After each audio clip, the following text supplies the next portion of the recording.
Bien, muy buen día. Vamos a iniciar pues la sesión de hoy. Medida de que esto dije ya. Vamos a continuar con lo que habíamos visto la clase pasada. Aunque más que continuar con la clase pasada, ya vamos a iniciar un nuevo capítulo que tiene que ver con el análisis de sistemas utilizando la transformada de Laplace. Entonces, Entonces, este vendría a ser nuestro penúltimo capítulo. Capítulo 4, ¿ya? Análisis de sistemas.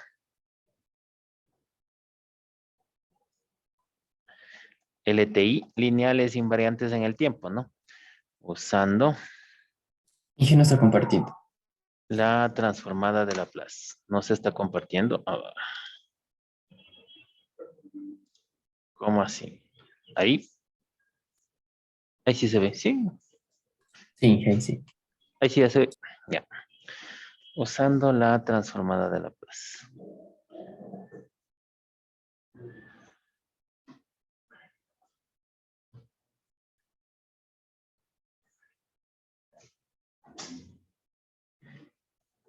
Bien, entonces en la clase de hoy vamos a hacer una revisión de esta herramienta que ustedes ya la usaron en ecuaciones diferenciales, entonces ya tenemos un cierto grado de conocimiento en ella.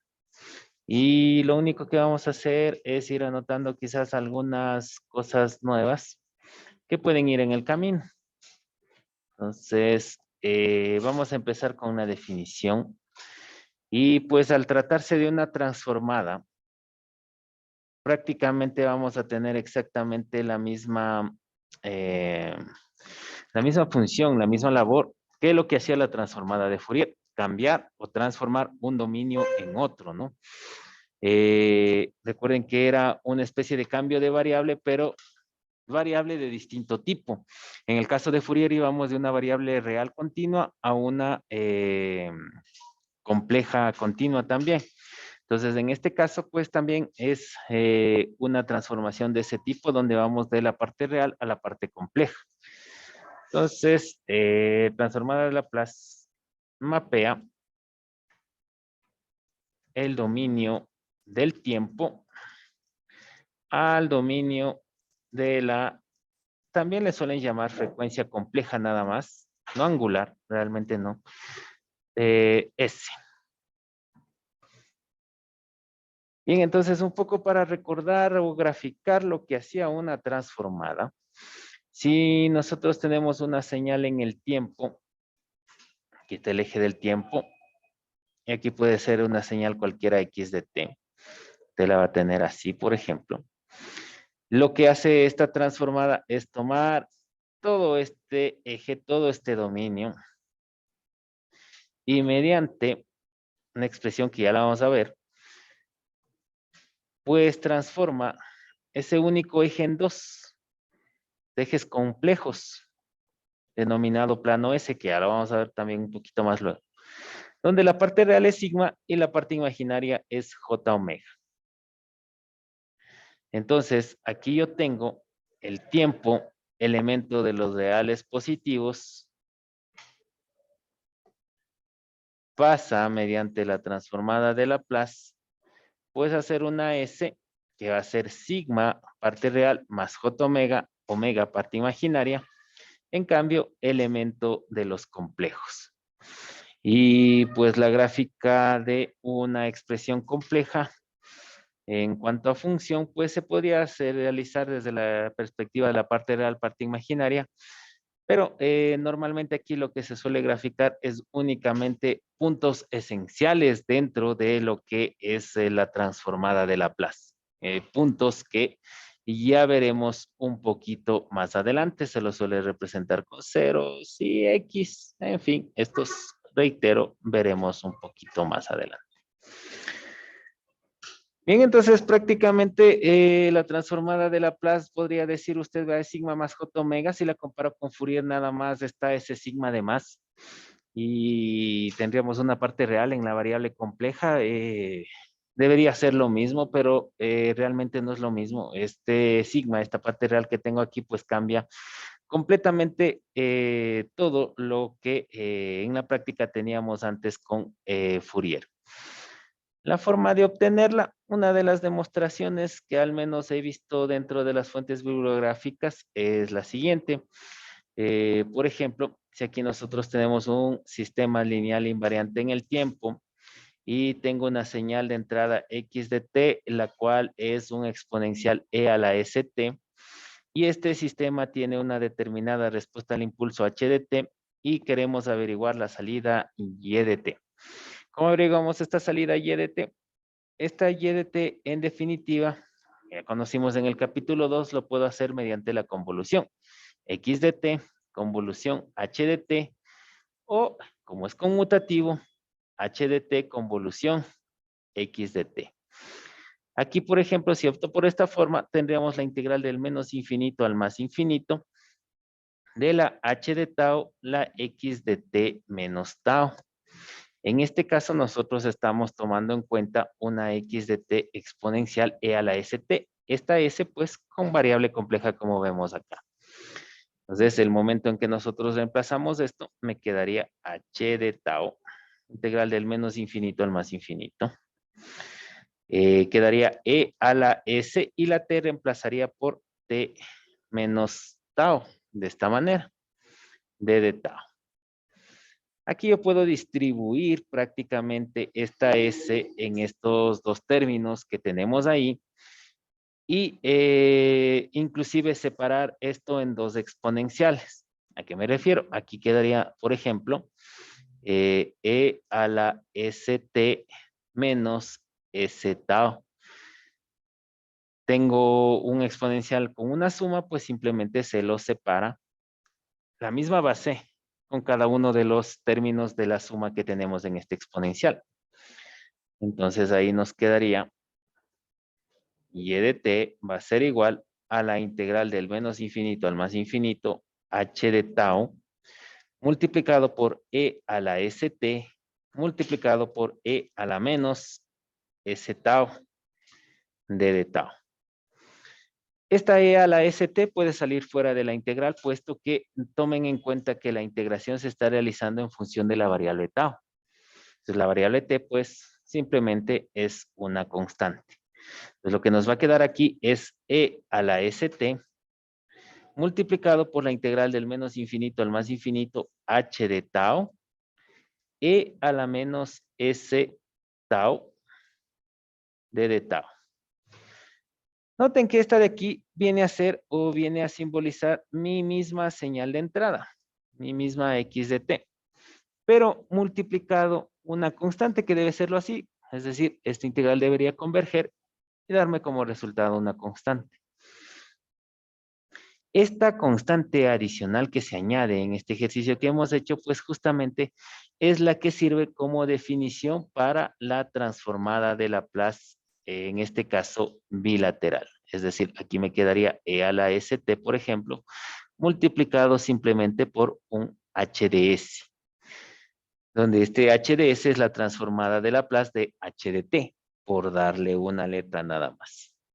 ¿Ya? Entonces, un poquito esta es una demostración que lo he sacado, por ejemplo, esto lo he sacado del libro de Alan Oppenheim, donde se puede mostrar una demostración de dónde se obtiene la ecuación para la transformada de Laplace, ¿no? Ahora, en términos generales, yo podría cambiar la h y poder tener cualquier señal en el tiempo, ¿no? Es una transformada muy parecida a lo que hacíamos con Fourier. Entonces, prácticamente yo podría decir que tengo una x de s que va a ser la transformada de Laplace de la x de t, y hablando en términos generales, y esto sería la integral del menos infinito al más infinito, una x de tau, ya no le pongo tau porque vamos a integrar, e a la menos st de dt, y a todo en función de t. Esta expresión que ustedes tienen aquí se denomina transformada de Laplace bilateral. Transformada de Laplace bilateral. Ahora, ¿por qué es bilateral? Tomen en cuenta que esta integral, tal como la tenemos, es una integral impropia del menos infinito al más infinito. Y pues realmente con Fourier nosotros teníamos la restricción de tener que cumplir todas las condiciones de convergencia que Fourier demandaba. Sin embargo, aquí con Laplace vamos a ver que al menos de donde nosotros obtuvimos esta expresión, pues no es que haya habido alguna condición previa, ¿no? Entonces, prácticamente para resolver esta integral de esta transformada, como es impropia por los dos lados, yo lo que tengo que hacer es separarla en un punto en el medio o en el intermedio, donde me quede el infinito abajo y el infinito arriba. Es decir, me quedaría del menos infinito a cero, de la x de t e a la menos st de dt, más la integral desde 0 al más infinito, exactamente de lo mismo. Por eso se denomina bilateral. Tomen en cuenta que la primera integral, esta de aquí, está considerando los tiempos menores que 0. Aquellos tiempos a la izquierda del eje vertical. Y en cambio, esta otra integral está considerando los tiempos mayores que 0. Como prácticamente tendríamos dos lados ahí con t, por eso se denomina bilateral. Ahora, sobre esta transformada y volviendo a la parte de la convergencia, ¿no es cierto? Para que exista esta transformada y esa integral converja, pues esas dos integrales deben converger. Ahora, ¿cómo hago que esas dos integrales converjan? Depende de los valores que pueda tomar S en cada una de esas integrales. S es una variable compleja, por lo tanto yo debería obtener los puntos en los cuales la S hace que esas dos integrales converjan. Y el conjunto de todos esos puntos se denomina la región de absoluta convergencia. Vamos a anotar aquí, región de absoluta convergencia. Las siglas CRAC. Entonces, esta región de absoluta convergencia, como le menciono, es el conjunto formado por todos los valores de S para los cuales esas dos integrales convergen. Es el conjunto formado por todos los valores de S para los cuales las dos integrales convergen. Ahora, aquí hay que tener en cuenta algo. En general, S va a ser elemento de los números complejos. Por lo tanto, la región de absoluta convergencia va a ser una región muy semejante a las funciones vistas en el cálculo de varias variables de R2 en R2, es decir, cónicas, ¿ya? Y pues esto difiere un poco de lo que nosotros teníamos, por ejemplo, en los conjuntos, en los números reales, donde nada más teníamos una recta numérica y veíamos los conjuntos, a ver si el uno va del 0 al 10 y el otro va del 5 al 10, hago la intersección y ahí teníamos el conjunto de los puntos de la X. Pero no, al ser compleja, el cálculo de la RC es un contorno en el plano complejo.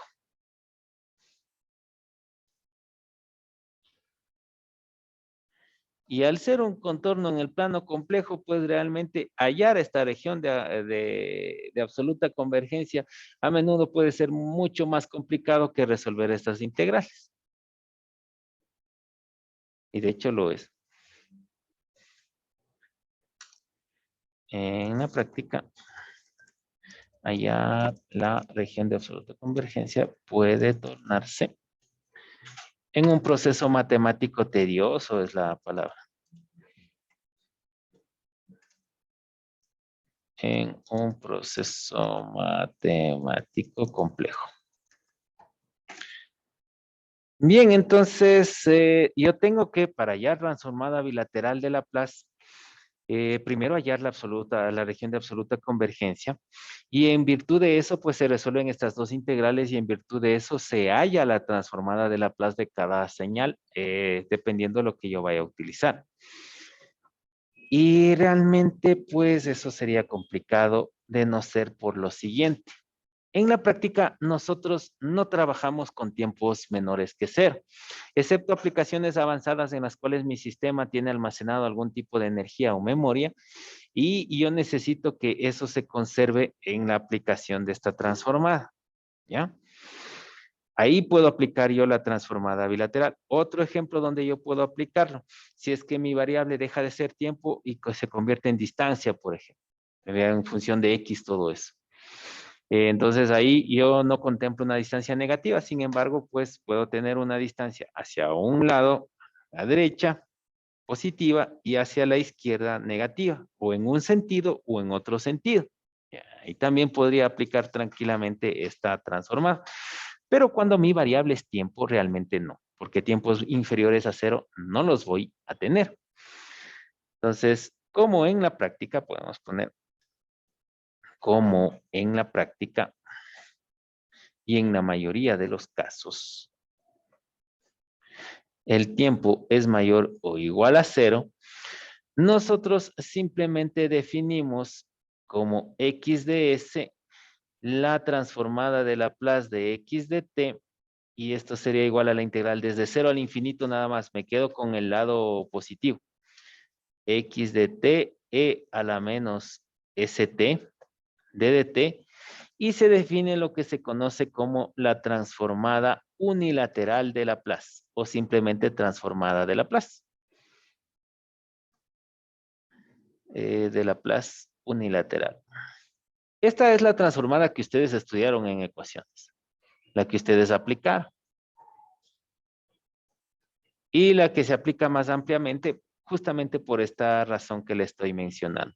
En la práctica, el tiempo es mayor o igual a 0. No tiene mucho sentido tener o aplicar el lado negativo. Y pues simplemente nos limitamos a saber que si existe esa integral, tengo transformada de Laplace, y si no existe, no tengo. Y pues de región de absoluta convergencia, pues perdemos mucha fuerza que la que tiene para transformada bilateral. No sé si hasta aquí existe alguna pregunta, alguna inquietud. Entonces, esta es la transformada que nosotros aplicamos, la que nosotros hemos utilizado y la que nosotros utilizaremos. Ahora, esta es la definición para obtener la transformada de Laplace. Para cualquier señal que yo necesite obtener la transformada de Laplace, pues tengo que aplicar esta expresión. Veamos algunos ejemplos de justamente esta parte. Ejemplos.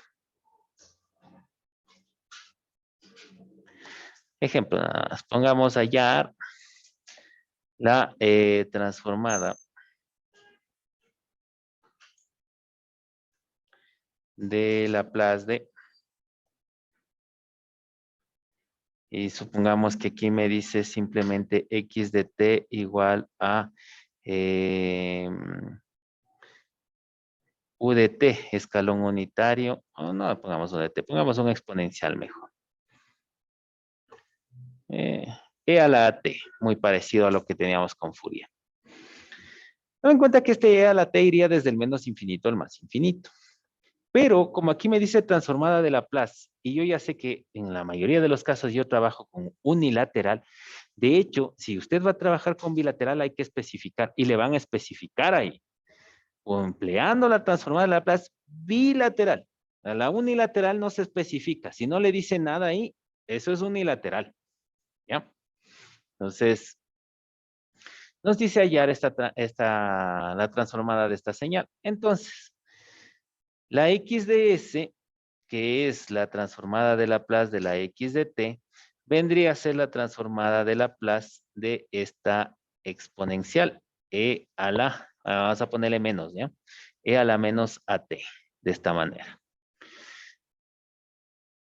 Y esto sería entonces igual a la integral desde 0 hasta el infinito de E a la menos AT multiplicado por E a la menos ST de DT. Estos dos exponenciales se pueden unificar en uno solo, se sumarían estos dos exponentes y dentro del exponente puedo sacar factor común. Entonces me quedaría la integral de 0 al infinito de E a la menos T A más S o S más A de DT. Y aquí ya puedo integrar. La integral de un exponencial es el mismo exponencial dividido para lo que acompaña a la variable en el exponente, que en este caso es S más A y con todo ese signo menos afuera, ¿no? Entonces sería menos S más A. Esto entre 0 y el infinito. Saco afuera las constantes, 1 sobre S más A, voy a poner el signo negativo acá al frente, y reemplazo mis límites. Con infinito me quedaría E a la menos infinito menos E a la 0. E a la menos infinito vale. ¿Cuánto vale E a la menos infinito? 0. Ajá. Y E a la 0, 1. Entonces aquí quedaría menos 1 por este valor, pues simplemente aquí yo ya tendría que mi X de S va a ser igual a 1 sobre S más A. Y listo, no tengo que hacer absolutamente nada más. Toma en cuenta que en la señal X de T yo ya no le defino el U de T al lado como lo hacíamos con Fourier. Con Fourier era necesario definir un U de T para las señales que iba a trabajar mayores o iguales a 0. En el caso de Laplace no necesito hacer eso porque yo sobreentiendo que esta transformada únicamente actúa desde 0 al más infinito. Entonces ya no necesito colocar U de T a todas las señales a las cuales yo necesite esa transformada. Sin embargo, algunos textos lo suelen hacer. Entonces, esto les menciono para que si ustedes ven en el texto digan, vea, pero si aquí le ha faltado algún ET al profe, el profe no me explicó bien, me explicó mal, razón que no entiendo. No. Entonces, eso nada más le explico. Esta transformada ya actúa desde 0 al más infinito y ya no necesito mostrar el U de T al final de la señal. ¿Ya? Bien, y así nos tocaría hacer prácticamente con varias de las señales, ¿no? Por ejemplo, si es que asimismo me piden ahora hallar, vamos a un ejemplo de un X de T, lo que estaba haciendo, el U de T. Ahora, yo por ejemplo, para el U de T, yo sé que este vale 1 para T mayores o iguales a 0 y 0 para T menores que 0. Si yo quiero hallar la transformada, únicamente voy a tomar en cuenta este valor, porque ese está en el intervalo donde actúa mi transformada.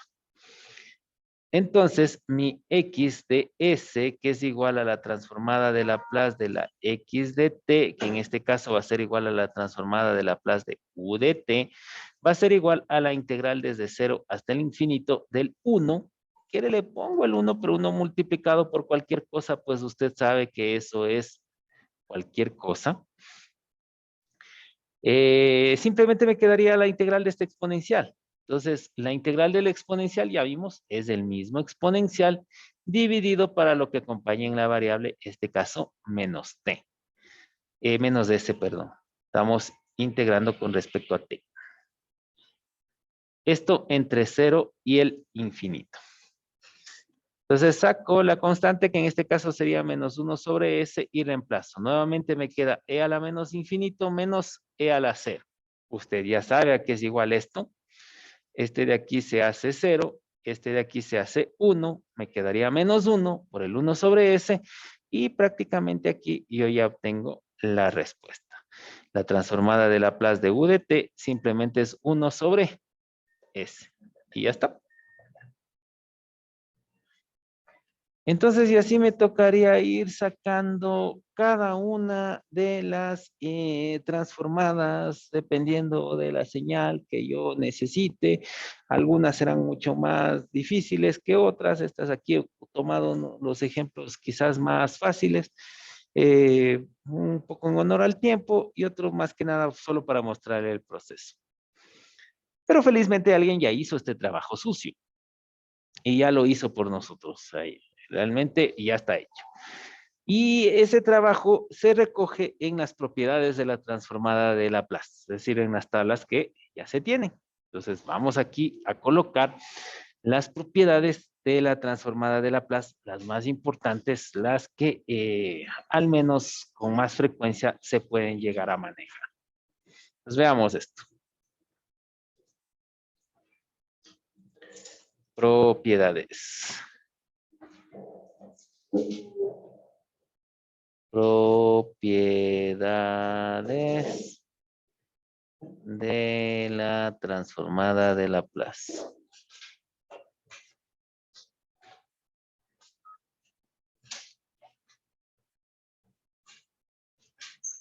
Bien, vamos viendo. A ver, aquí empezamos con esto. Tendríamos uno. La transformada de Laplace del impulso unitario delta de t. Esto es uno. 2. Transformada de Laplace. Ya lo vimos, del escalón unitario. Esto es 1 sobre s. Transformada de Laplace de el impulso desplazado, delta de t menos t sub 0. Esto es igual a e a la s, que viene gratis, y a esto lo único que hago es añadirle el desplazamiento. En este caso es menos t sub 0. Propiedad 4, transformada de Laplace de la t. Esto es 1 sobre s al cuadrado. Toma en cuenta, por ejemplo, aquí, si usted piensa que vamos a tomar las mismas propiedades de Fourier que teníamos con J omega y reemplazar la J omega con S, no es tal. Algunas le coinciden, otras no. Por ejemplo, transformada de Laplace de t y t al cuadrado, teníamos para Fourier, ¿no? No podíamos tener para Fourier, salvo tenga un intervalo conocido dado. ¿Por qué no teníamos para t cuadrado, t cubo y cualquiera de estas polinómicas? Es porque no cumplían las condiciones de convergencia para Fourier. En el caso de Laplace, pues tiene mucha más flexibilidad aquí. Noten, esta propiedad 6 va a ser la genérica de la 4 y la 5. Donde aquí sería el exponente del factorial elevado a la s es exponente más una unidad. Esto funciona siempre y cuando mi exponente sea entero. Ya, entonces, por ejemplo, si es 2, n igual a 2, 2 factorial, es 1 por 2, 2, y dividido para s a la 2 más 1, que es 3. Tenemos un ejemplo particular, ¿no? 7. Transformada de Laplace de e a la menos at, este exponencial, ya lo vimos, 1 sobre s más a. 8. Transformada de Laplace de el exponente multiplicado por una señal. ¿Ya? ¿A qué va a ser igual esta propiedad de aquí? A la transformada de Laplace de la señal sin ese exponencial, pero desplazado este numerito que está incluido en el exponencial, cambiado el signo. Note que aquí es menos a. Aquí va más a.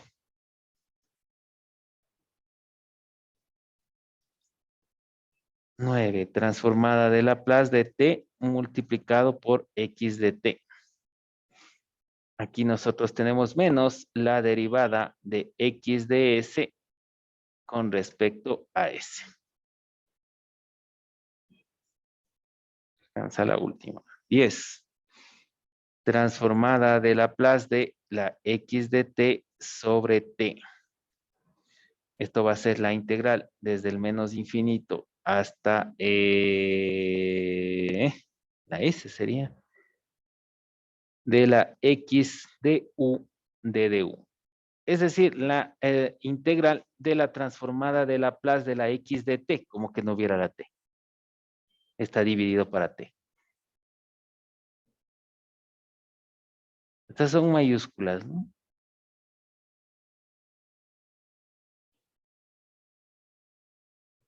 Bien, voy a partir por aquí y sigo por acá.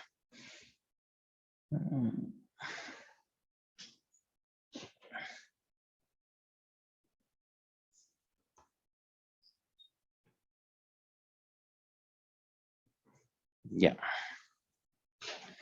Queden 10, 11. transformada de Laplace del seno.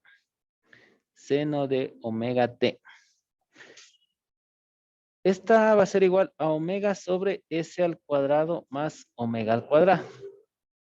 12 transformada de Laplace del coseno de omega t. Esto va a ser s, todo esto sobre s al cuadrado más omega al cuadrado. Note estas dos transformadas seno y coseno. Son muy distintas a lo que teníamos con Fourier. En Fourier nada más teníamos los dos impulsos, ¿no? En el caso del seno, pues esos impulsos eran complejos. Uno arriba, uno hacia arriba, otro hacia abajo. En el caso del coseno, los dos eran reales, los dos hacia arriba, multiplicados por amplitud pi. Pero aquí es completamente diferente. Entonces, eso es un poco para enmarcar lo que ya les había mencionado. No es cuestión nada más de reemplazar el J omega con S, ¿no? También tenemos estas dos propiedades para señales hiperbólicas. Por ejemplo, el seno hiperbólico de omega t. No se olvide que la diferencia entre el seno real y el seno hiperbólico es cuando yo tendría un argumento complejo para el seno. ¿Ya?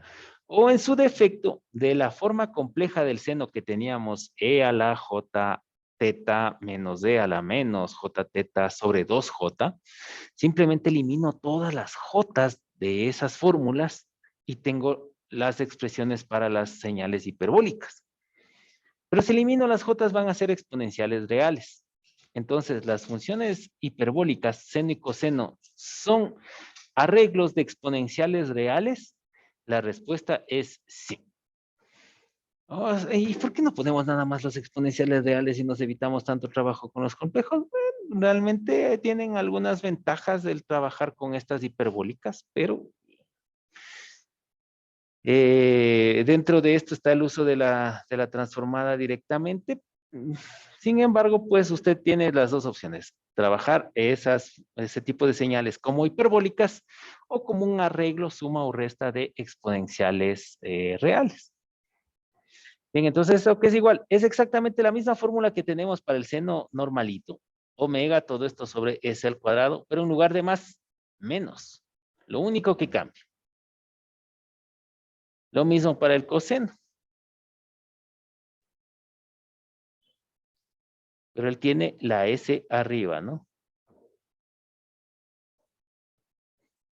Entonces, note el signo menos abajo para las señales hiperbólicas. 15, transformada de Laplace de una señal en transposición. En desplazamiento, perdón. Si yo desplazo una señal, esto va a ser igual a la transformada de Laplace de la señal sin desplazar, multiplicado por un exponencial e a la s que viene gratis. Pero a este le añado el desplazamiento, el menos t sub 0. Entonces note que la propiedad 3 es un caso particular de la 15, cuando la x de t, pues simplemente es delta de t. La transformada de la delta de t es 1, por eso queda solo ese exponencial solito. 16. Transformada de Laplace. A ver, vamos a hacerlo con el color que estábamos haciendo antes. Transformada de Laplace de la segunda derivada, por ejemplo, de x de t. Entonces, esto es s al cuadrado y y de s. Siempre, como es segunda derivada, s al cuadrado. O sea, derivada exponente. Vendría a ser x de s, perdón, aquí. X. Menos. Disminuyo, quedaría solo s y aumento este en derivadas, pero ya le paso al tiempo. Este es x de s, aquí quedaría nada más x de 0. Note minúsculo, ¿no?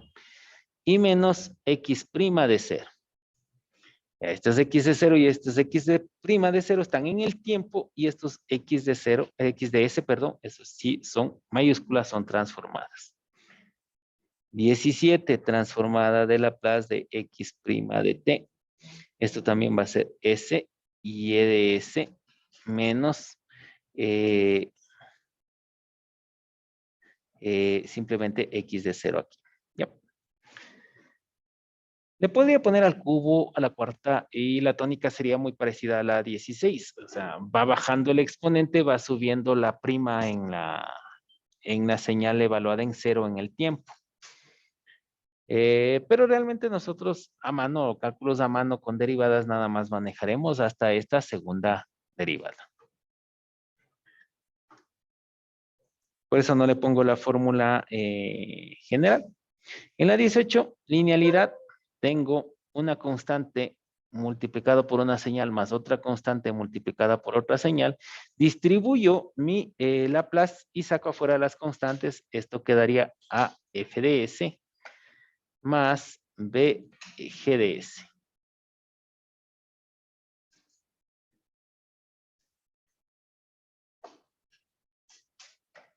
(19) Transformada de Laplace de la integral de una señal. Del menos infinito a t, pondríamos x de tau o d de tau. Esto simplemente es la transformada de Laplace de la señal sin integrar, dividido para s.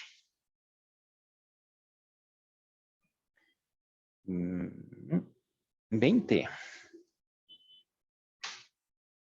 Esta propiedad se denomina convolución y es la transformada de Laplace de la x de t convolución h de t.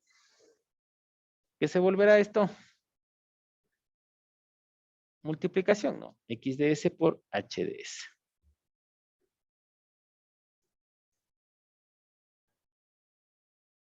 Y finalmente,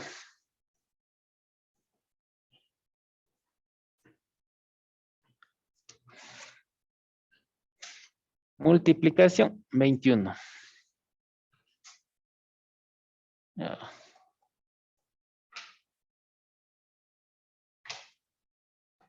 Esto es la transformada de Laplace de las dos señales multiplicadas. ¿Qué podemos poner aquí para que no se note? B y W, por ejemplo, tengo mi B de T por W de T. ¿Ya? Si aplico la transformada de Laplace, esta va a ser B de S convolución W de S, W mayúscula. Entonces, no se distribuye la transformada en multiplicación, que sería la transformada del 1 por la transformada de la... No. ¿Ya? Operaciones inversas ahí son con convolución. Note que aquí no habría la propiedad de dualidad con el 1 sobre 2pi, ¿no? Sino que es directo. Aquí está sin el 1 sobre 2pi, que sería, por ejemplo, para Fourier. Y pues ahí estarían nuestras propiedades principales. No les voy a llenar más de propiedades, pero estas sí son las principales. Realmente esas son las que ustedes van a necesitar manejar. Al menos cuando se haga un análisis de estabilidad. Cuando uno diseña un sistema, sea electrónico o mecánico, pues es necesario analizar la estabilidad. Esto se hace con esta transformada. Entonces, sí va a ser importante que ustedes conozcan estas propiedades. Entonces, las ponemos en la puerta de la refrigeradora, las ponemos en la puerta del armario, donde usted, al lado del espejo donde prueba los outfits, ahí le pega estas propiedades, ¿no es cierto? Donde tiene el kit de TikTok con el aro, ahí le pega las propiedades para que usted tenga presente. Si en su dormitorio tienen el espejo del techo, o tiene un espejo así tipo sombras de Grey, ¿no? Ahí le pega las propiedades. Tiene el cuarto rojo, pues ahí le pega las propiedades, ¿eh?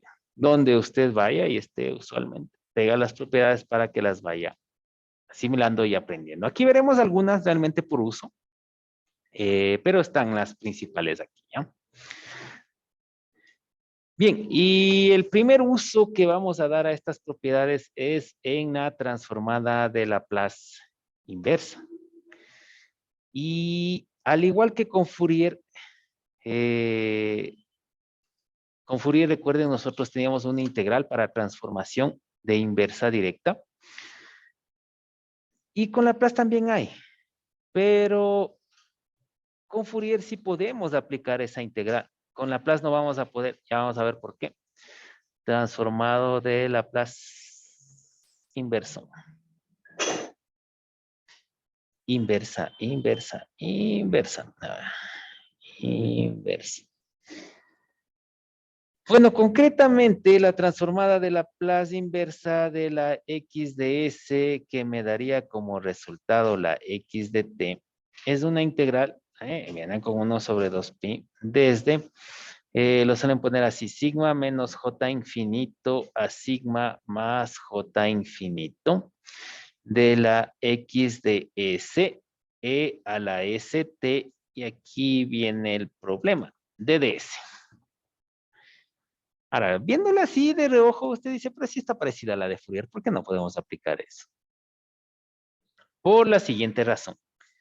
Note este diferencial de ds. Ese diferencial de ds, ese es ya una variable compleja completa.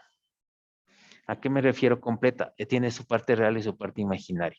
Para Fourier, ahí yo tenía nada más d de omega. Y el omega no iba con la j, no solo era d de omega.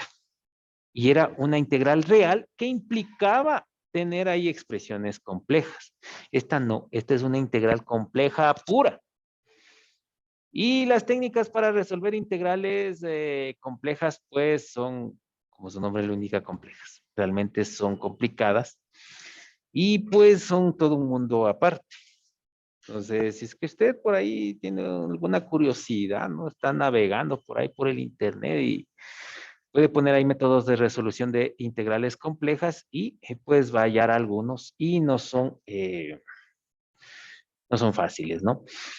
El uso de la integral de variable compleja pues suele tener algunas aplicaciones en general, pero realmente no los conocemos. Entonces, este es el problema que nosotros tenemos aquí. Esta es una integral compleja y obviamente su resolución es complicada.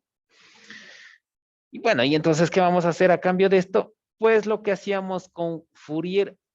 Sin embargo, aquí no tenemos las restricciones de la convergencia. Bueno, de hecho, son más flexibles.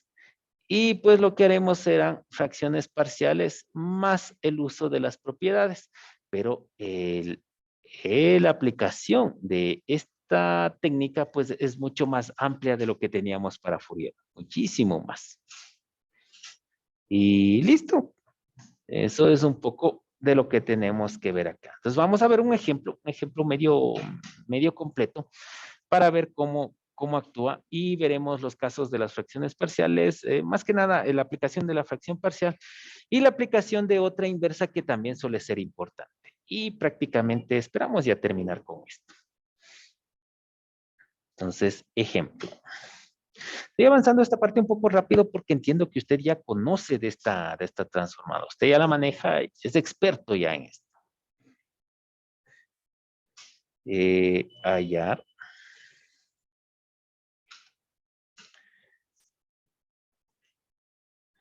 Ejemplo, aquí le voy a poner un x de s. Le voy a poner 2s más 1. Todo esto dividido para un s al cubo más un s al cuadrado más un s. Ya, ahí está. Entonces, fíjese, aplicar la propiedad directamente ahí no voy a poder. No está fácil aplicar la propiedad directamente ahí. Lo que me resta hacer es fracciones parciales, ¿no? Entonces, vamos a hacer fracciones parciales ahí de primera mano. ¿Cómo se hacen fracciones parciales? Primer paso para hacer fracciones parciales, pues bueno, es factorar el denominador. Más que el numerador es el denominador, ¿no? Entonces, en este caso, saco factor común s, me quedaría s al cuadrado más s más 1. Note que aquí yo ya no puedo factorar nada más. Es grado 2, no es cuadrado aquí. ¿Ya? Y aquí ya no puedo hacer más. Entonces, en eso tengo que dividir mis fracciones parciales. Entonces va a quedar a sobre s y más bs más c. Todo esto dividido para s al cuadrado más s más 1. No menos importante, antes de lanzarme así a hacer fracciones parciales, tengo que verificar que el grado del denominador sea mayor que el numerador. Si son iguales, tengo que dividir. Si el de arriba es mayor, tengo que dividir. No se vaya a olvidar eso de repente. Con todo, esta operación es medio noble, le avisa al final, pero ya después de que se esforzó haciendo un montón de cosas, que lo que está haciendo está mal si es que se olvidó de dividir. Bien, entonces prácticamente aquí nos quedaría S que multiplica a S al cuadrado más S más 1. Entonces aquí me quedaría A que multiplica a S al cuadrado más S más 1 más S que multiplica a BS más C. Y aquí podemos igualar numeradores, ¿no? Ya que estas dos expresiones extremas son las mismas, se igualan los numeradores. O deben ser las mismas, ¿no? Entonces aquí igualamos 2S más 1 va a ser igual. Desarrollo. AS al cuadrado más AS más A. Note que aquí ya no puedo utilizar el método atajo que vimos con Fourier. ¿Por qué? Porque aquí ya tengo grado 2, ¿no? Y ese método atajo que nosotros vimos nada más funcionaba con grado 1. Entonces, con grado 2 ya no funca. Y pues los otros métodos de atajos donde dábamos valores a la S para que se haga 0 y no sé, tampoco me va a funcionar porque como usted ve, pues está mezclado de todo un poco ahí. Bien, entonces de aquí agrupamos lo que sería S al cuadrado. Por ejemplo, esto me quedaría A más B, 2 más la S me quedaría A más C y más simplemente la A. Y vamos igualando. Por ejemplo, A más B está junto a lo que tengo S al cuadrado. Como acá no hay S al cuadrado, le igualo a 0. A más C está junto a la S. Junto a la S aquí tengo un 2. Y la A que está solita sin la S, igualo a lo que esté solo sin la S que sería 1. Aquí prácticamente tengo 3 ecuaciones con 3 incógnitas y ya me saca directo, mire, este coeficiente. Entonces ya sacar los otros pues es mucho más sencillo, ¿no? Por ejemplo aquí la C va a ser 2 menos A. Entonces de aquí yo ya saco la C. C sería 1 nada más también. 2 menos 1 pues 1. Y finalmente también de acá arriba tengo que la A es igual a la menos B. Entonces simplemente la B sería menos 1. Y ya tengo esto. Y esto pues reemplazaríamos en nuestra expresión. Note, aquí ya tendríamos x de s va a ser igual a es 1 sobre s más la b menos 1 quedaría menos s más c más 1. Todo esto sobre s al cuadrado más s más 1. Si yo miro mis propiedades, realmente con esta de aquí, con esta primera, ya no tengo lío. Yo ya puedo aplicar tranquilamente una propiedad. Laplace de la U de t, pues es 1 sobre s. Entonces el inverso de esto es U de t. Pero acá, pues acá sí toca trabajar todavía. ¿Ya? Si es que aquí ya me hubiesen quedado solo factores del tipo 1, a lo mejor lo ideal hubiera sido que aplique propiedades como el del exponencial, ¿no? En este caso era 1 sobre s más a, que es lo común cuando nosotros sí podemos factorar acá abajo. Pero en este caso no se pudo. Entonces, ¿qué vamos a hacer aquí? Vamos a trabajar con este término de la siguiente forma. Entonces, vamos a sacar ese término y vamos a ver qué hacemos con ese término. Sin embargo, hasta aquí alguna pregunta. O sea, navegamos bastante, solamente nos hemos acomodado, verán. Bien, entonces veamos cómo procedemos con ese término raro. Bien, y ese término pues dice que es menos s más 1 sobre s al cuadrado más s más 1.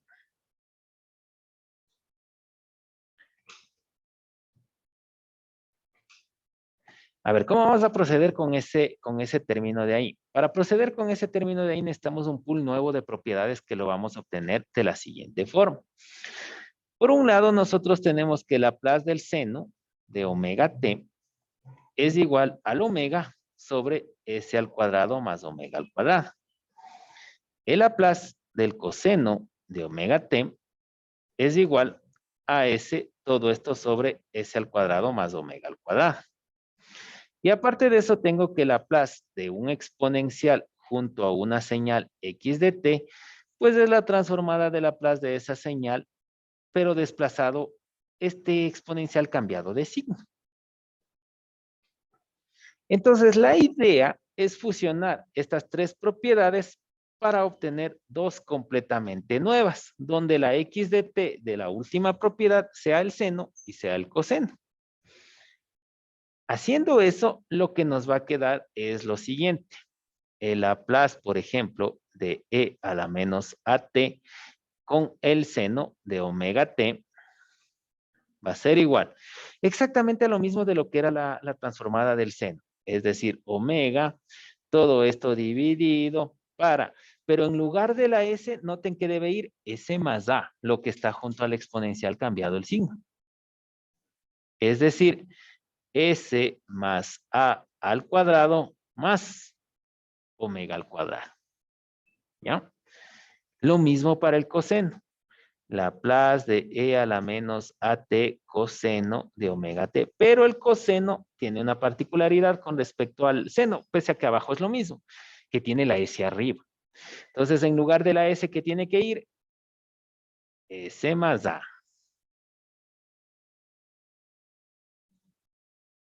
Y estas son las dos nuevas propiedades que yo voy a emplear.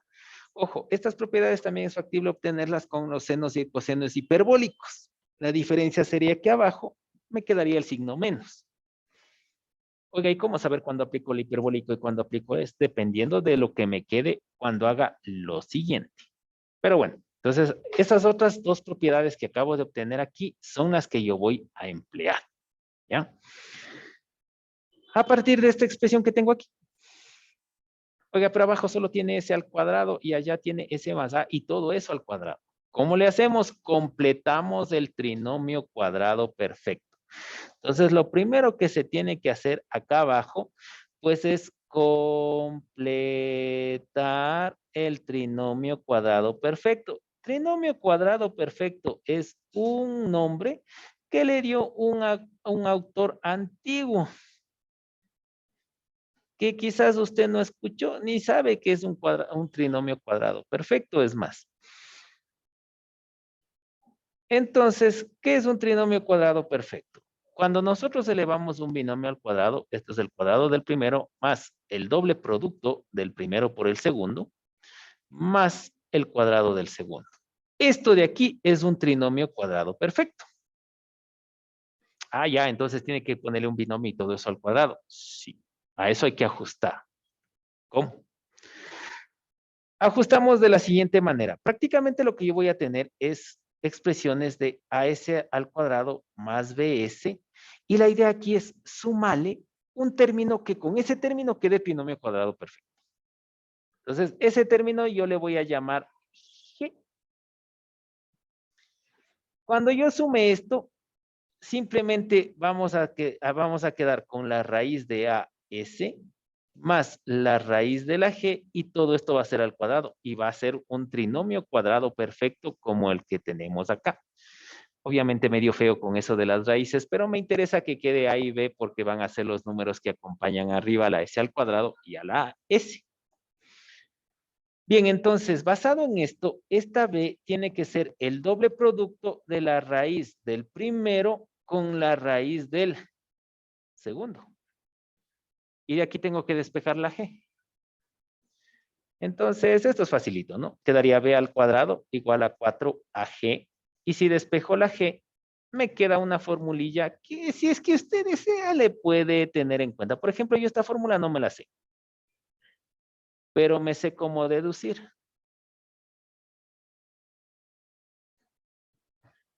Con esta fórmula yo voy a saber qué número tengo que sumar y restar ahí arriba para que me quede el trinomio cuadrado perfecto.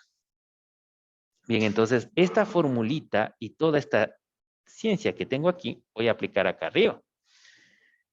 Entonces, en el s al cuadrado, voy a poner aquí, en s al cuadrado más s más 1, esta g que yo aumento debería ser igual a, note, la b es 1, ¿no? 1 al cuadrado sobre 4 y la a también es 1. ¿Cuánto me queda? Un cuarto. Y ya. Entonces, eso es lo que yo tengo que sumar y restar en esta fracción para que me quede trinomio cuadrado perfecto. Entonces, vamos a hacer eso. Menos s más 1, todo esto sobre s al cuadrado más s más 1 es igual. Menos s más 1, todo esto sobre s al cuadrado más s. Mire, aquí le voy a poner más un cuarto. Y como doy, tengo que quitar porque si no alteraría. Menos un cuarto. Y acá aparece el más 1 que estaba originalmente. ¿Ya? Entonces, una vez que yo hago esto, esta partecita de aquí ya es un trinomio cuadrado perfecto. Y usted lo puede comprobar. Raíz del primero, S. Raíz del segundo, 1/2. Sería la multiplicación, S sobre 2. Doble producto, S. Punca. Y factoramos eso. Entonces aquí nos quedaría menos S más 1 dividido para, ¿cómo factoro? Raíz de la S al cuadrado simplemente S, raíz de un cuarto, 1/2. Y todo esto al cuadrado. 1 menos un cuarto.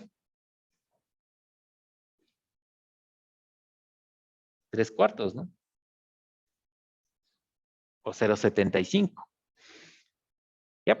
Entonces nos queda de esa. Miren, ya se va apareciendo. Ya aparece, ¿no? ¿Ya? Ya va apareciendo. Esa es la idea. Ahora, ¿qué es lo que vamos a hacer a continuación? Vamos a separar esto en dos sumas con el mismo denominador. Prácticamente aquí lo que tengo es una suma arriba y abajo un solo denominador. Entonces lo que vamos a hacer es a cada uno de los términos de arriba le vamos a distribuir el de abajo. Eso se puede hacer en suma. Miren, no está por demás. No está por demás. Recuerde, le pongo acá un remember. Cuando usted tiene A más B sobre C, esto puede ser A sobre C más B sobre C. Esto funciona en suma o en resto, pero no en multiplicación. Si usted tiene A por B por C, la A de abajo o se va con la A o se va con la B. Esto es lo correcto. Si usted distribuye en multiplicación, un perrito muere. Le llama a su ex. Cualquier desgracia puede pasar si es que usted distribuye en multiplicación. Entonces, tenga en cuenta estas dos propiedades. Si es que usted ya las sabe mucho mejor, si es que no se va a olvidar. Entonces, eso aplicamos acá. ¿Qué me va a quedar? Me va a quedar menos de C. Todo esto dividido para este término de acá abajo. Voy a copiar este término porque realmente este término va a aparecer mucho.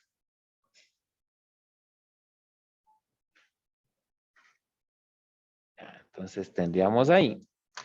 Y de ahí sí tendríamos el otro término, que sería más 1 dividido exactamente para ese mismo término de ahí.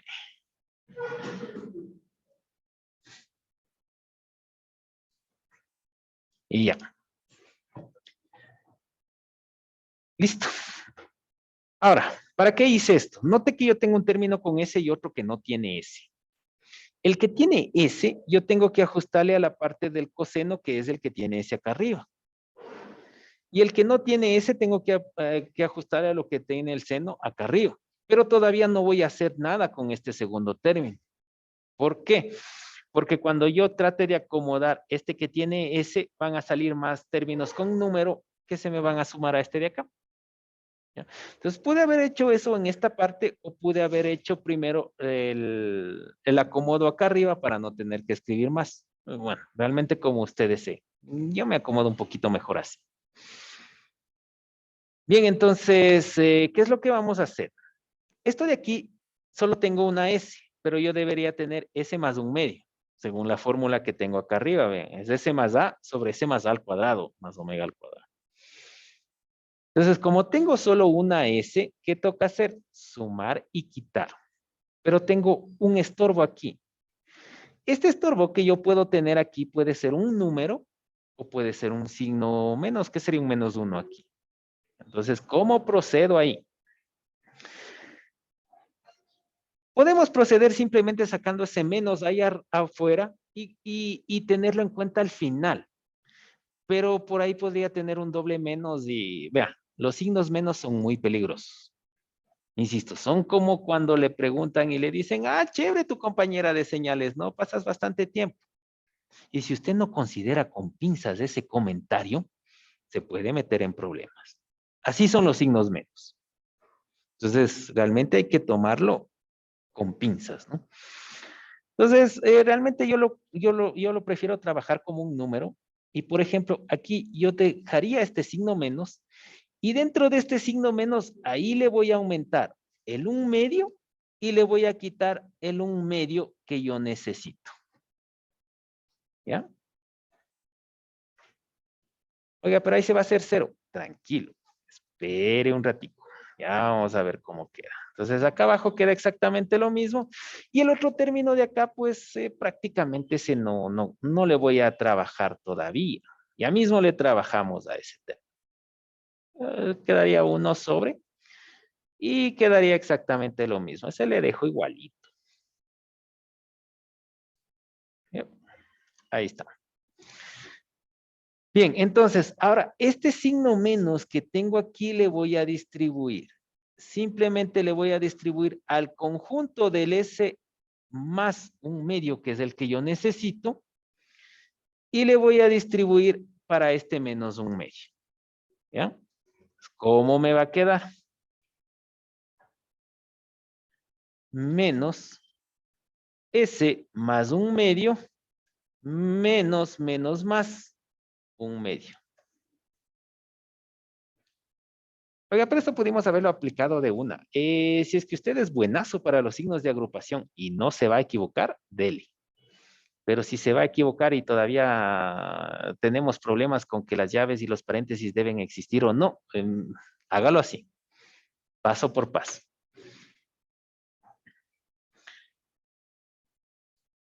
Entonces, eso he hecho con el signo menos, ¿no? Entonces, con este otro menos 1/2 que tengo, menos con menos se hizo más, por eso quedó más 1/2. Y con el S más 1/2, pues simplemente quedaron agrupados con el signo menos. Aquí no le meto ese signo menos porque yo quiero verle justamente que quede así. Y el otro término con el 1, pues sigue igualito.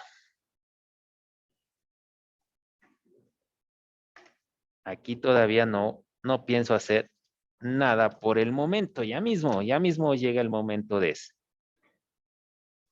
Ya.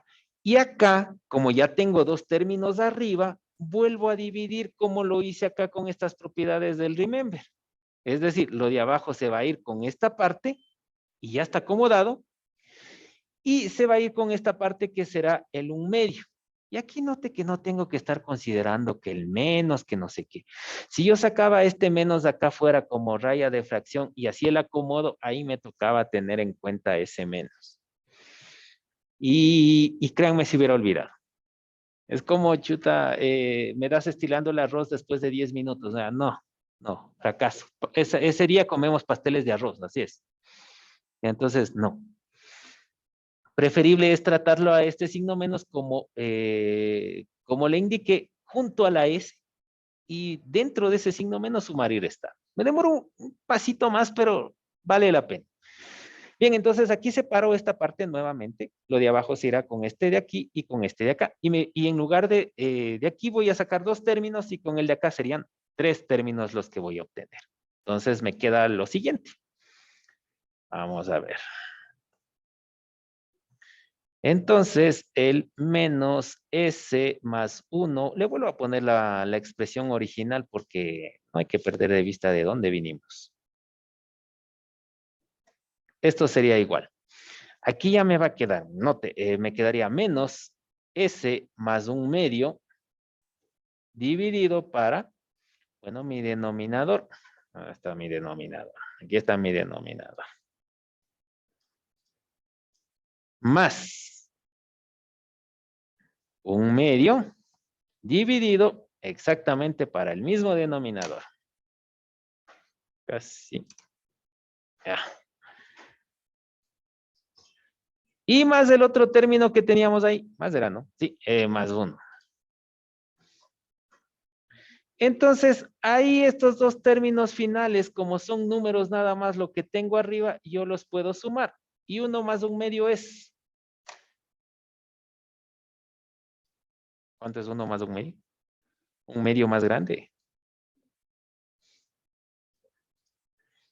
2/2 más 1/2. 2 más 1. 3/2, ¿no? Ya. Ya, entonces estos desde aquí ya los puedo sumar. Y recién ahí voy a acomodar ese término. Este de acá ya está acomodado, vea. Este ya está. Listo para aplicar la propiedad. Mire, miremos la propiedad. Vea, con el coseno, vea. Ya tengo el S más A, S más A al cuadrado. El signo menos afecta todo lo de arriba, entonces simplemente me va a quedar menos E a la menos AT coseno de omega T. Ya está, ese ya está. Estos dos me faltan. Pero como se pueden sumar, pues esos se van a hacer uno solo. Entonces me quedaría igual. Este término me toca copiarle hasta no acabar. Es lo malo. Pero bueno, ya. Toca copiar. Realmente prefiero copiarlo antes de que se me pierda.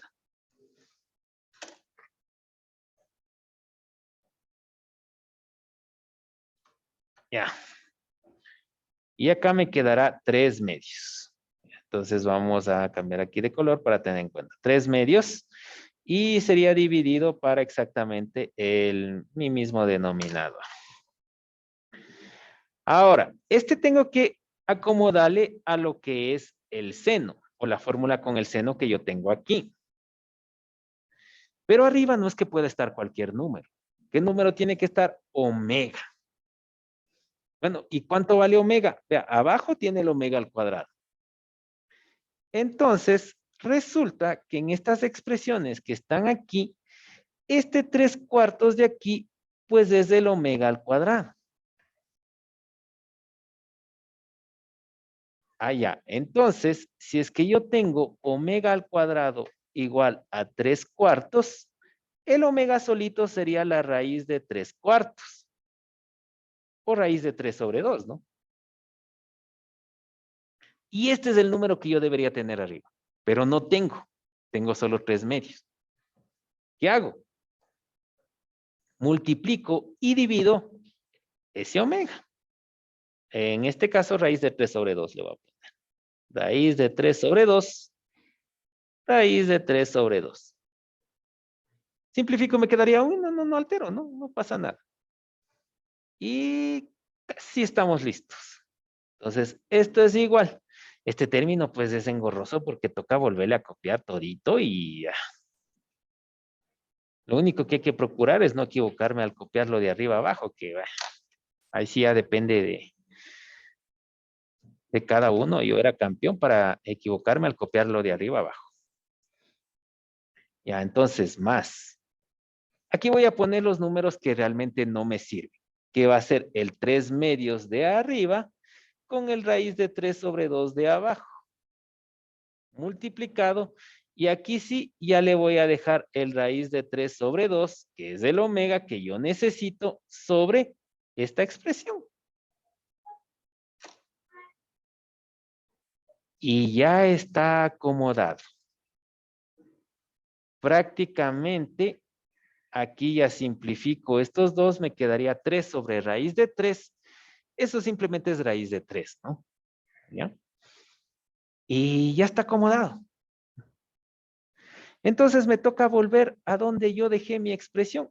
Mire que aquí yo tenía que el x de s era 1 sobre s con todo esto de aquí que he estado trabajando todo este tiempo.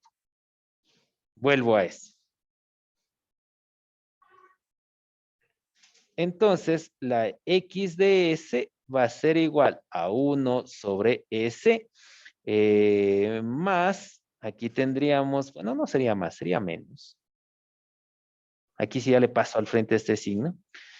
S más 1/2. Todo esto dividido, bueno, aquí sí le voy a copiar porque si no me va a salir de otro color. S más 1/2 al cuadrado más 3/4. Más, aquí dijimos que solo quedaba un raíz de 3, multiplicado por la raíz de 3 sobre 2, dividido para exactamente el mismo denominador, S más 1/2 al cuadrado más 3/4. Y ya acomodé todo. Aquí simplemente aplico mi Laplace inverso a todito esto. Y vamos a tener x de t, que va a ser igual 1 sobre s, u de t, menos. Todo esto sería noten que la a sería 1/2 aquí, ¿no? Menos a, dice, sería menos 1/2 de t, coseno de omega, raíz de 3 sobre 2, t, más raíz de 3, el mismo exponencial, multiplicado por seno de omega, raíz de 3 sobre 2, t. Y ya está listo. Realmente aquí nos hemos demorado, se me ha ido casi media hora, creo que en un ejercicio. Y fue porque lo vimos, pero bien desmenuzado. Este ejercicio es bastante alhaja porque realmente ahí vemos todo, ¿no? Entonces, tiene de todo este ejercicio para lo que es una inversa. Desde las fracciones parciales hasta el acomodo para un s al cuadrado. Y ya. Preguntas. Dudas, inquietudes, algo que de pronto no esté claro.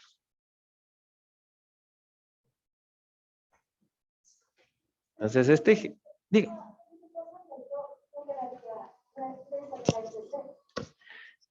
3 sobre raíz de 3. Sí, pero y ahí racionalizando. Yo multiplicaría raíz de 3 arriba, raíz de 3 abajo. Abajo raíz de 3 por raíz de 3 queda 3. Se simplifica con el 3 de arriba y queda solo raíz de 3. Eso lo hicimos.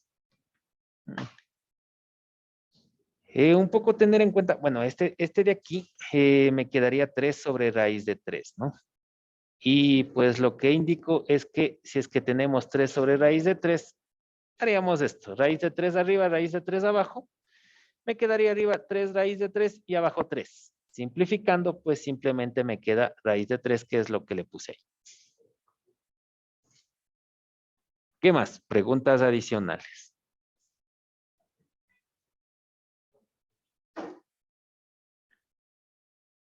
Bien, si no hay más preguntas, prácticamente con esto terminaríamos nuestra sesión. Esto ya corresponde, como pueden ver, pues a nuestro capítulo 4, ¿no? Prácticamente nuestro capítulo 3 ya hemos terminado y quiere decir que hay que hacer nuestro deber 3. Le puse para de hoy en 8 el deber 3. Revisen los ejercicios del deber 3. Nada más ahí.